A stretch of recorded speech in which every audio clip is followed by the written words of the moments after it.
Hi, இன்னைக்கு ரொம்ப ஹெல்த்தியான சக்கரவள்ளி கிழங்கு வச்சுட்டு ரொம்ப சிம்பிளான ஒரு ரெசிபி ஸ்வீட் பொட்டேட்டோ பார்சல் எப்படி செய்யறதுன்னு பார்க்க போறோம். ஸ்கூல் லஞ்ச் பாக்ஸுக்கு கொடுத்து விட்டீங்கன்னா கண்டிப்பா குழந்தைங்க லஞ்ச் பாக்ஸை காலி பண்ணிட்டு தான் வருவாங்க.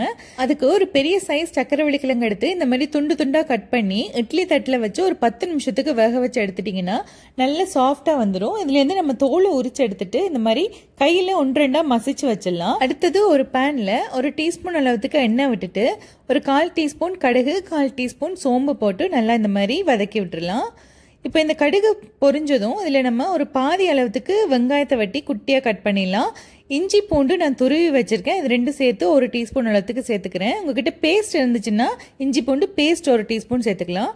அடுத்தது கொத்தமல்லி கருவேப்பிலை இந்த மாதிரி பொடியாக கட் பண்ணி வச்சிருக்கேன், அதையும் சேர்த்துடலாம். இது எல்லாமே நல்லா வதங்கினதும் 1 டீஸ்பூன் அளவுக்கு தனி மிளகாய் தூள், 1/4 டீஸ்பூன் அளவுக்கு மஞ்சள் தூள், ஒரு 1/2 டீஸ்பூன் சீரகத்தூள் சேர்த்து எல்லாத்தையும் இந்த மாதிரி வறுத்து விட்டுடலாம். அடுத்து இந்த மசாலா தீஞ்சிடாம இருக்கிறதுக்காக ஒரு 1/4 கப் அளவுக்கு தண்ணி சேர்த்துக்கலாம். இப்போ கொஞ்சமா கிரேவி கன்சிஸ்டன்சில இருக்கு. இந்த ஸ்டேஜில் நான் ஒரு 1/4 கப் அளவுக்கு ஃப்ரோசன் பட்டாணி எடுத்துக்கிறேன். ஃப்ரோசன் பட்டாணி சீக்கிரமாக வெந்துடும். ஃப்ரெஷ் பட்டாணினா ஒரு 7 மினிட்ஸ் அளவுக்கு வேக வைக்கணும். ஃப்ரோசன் வழியாக நான் மூடி போட்டு ஒரு 5 நிமிஷம் வேக வச்சா போதும். இப்போ இந்த டிஷ்ஷுக்கு தேவையான அளவுக்கு இந்த ஸ்டேஜில் நான் உப்பு சேர்த்துக்கிறேன். பாருங்க, மூடி போட்டு 5 நிமிஷம் வேக வச்சு எடுத்துக்கிறேன். இப்போ இந்த பட்டாணி நல்லா வெந்து அந்த தண்ணியும் சுண்டி நல்ல மசாலா கன்சிஸ்டன்சில இருக்கு. இப்போ நம்ம வேக வச்சு மசிச்சு வச்சு சக்கரவள்ளி கிழங்கு சேர்த்து நல்லா எல்லாத்தையும் சேர்த்து ஒன்றா கலந்து விட்டுடலாம். பாருங்க, இந்த மசாலா எல்லாம் நல்லா இந்த மாதிரி பெரட்டி சூப்பராக ரெடி ஆயிடுச்சு. இப்போ நம்ம நல்லா சாஃப்டாக பிசைஞ்சு வச்ச சப்பாத்தி மாவுல இருந்து ஒரு சின்னதாக ஒரு பால் எடுத்துக்கலாம். இந்த சப்பாத்தி மாவு செய்கிற ரெசிபி நான் ஏற்கனவே என்னோட ஷார்ட்ஸ்ல எல்லாம் காமிச்சிருக்கேன், அதனால இதில் காமிக்கல. இதை நான் வந்துட்டு கார்ன்ஃப்ளவரில் இந்த மாதிரி டிப் பண்ணி தான் தேய்க்க போகிறேன். கார்ன்ஃப்ளவரில் நம்ம டிப் பண்ணி தேய்க்கிறப்போ ஈஸியாக உருட்டை வரும், ஒட்டி பிடிச்சிக்காது, நல்லா ஈவனாக ஸ்மூத்தாக இருக்கும். நீங்கள் ஒரு தடவை ட்ரை பண்ணி பாருங்கள்.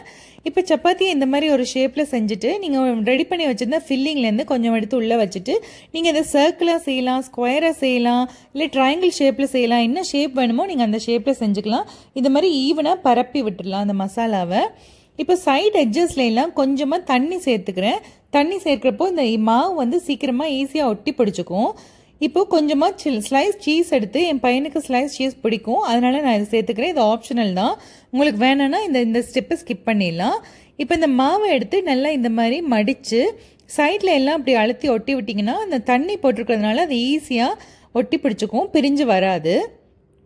பாருங்க, இந்த மாதிரி எடுத்தோம்னா நல்லா பார்சல் மாதிரி ரெடி ஆயிடுச்சு.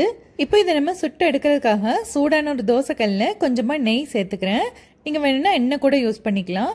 இதில் நான் இப்போது இந்த சப்பாத்தி பார்சலை வச்சுட்டு மேலால் இன்னும் கொஞ்சமாக நெய் விட்டுட்டு நல்லா இந்த மாதிரி தேய்ச்சி விட்டுடலாம். அடுத்தது இதை நம்ம 2 பக்கமும் திருப்பி போட்டு கோல்டன் ப்ரௌன் ஆகிற வரைக்கும் நல்லா சுட்டு எடுத்துடலாம். பாருங்கள், நல்லா இந்த மாதிரி 2 பக்கமுமே கோல்டன் ப்ரௌன் ஆயிடுச்சுன்னா இந்த மாவு நல்லா வெந்து சூப்பராக ரெடி ஆகிடும்.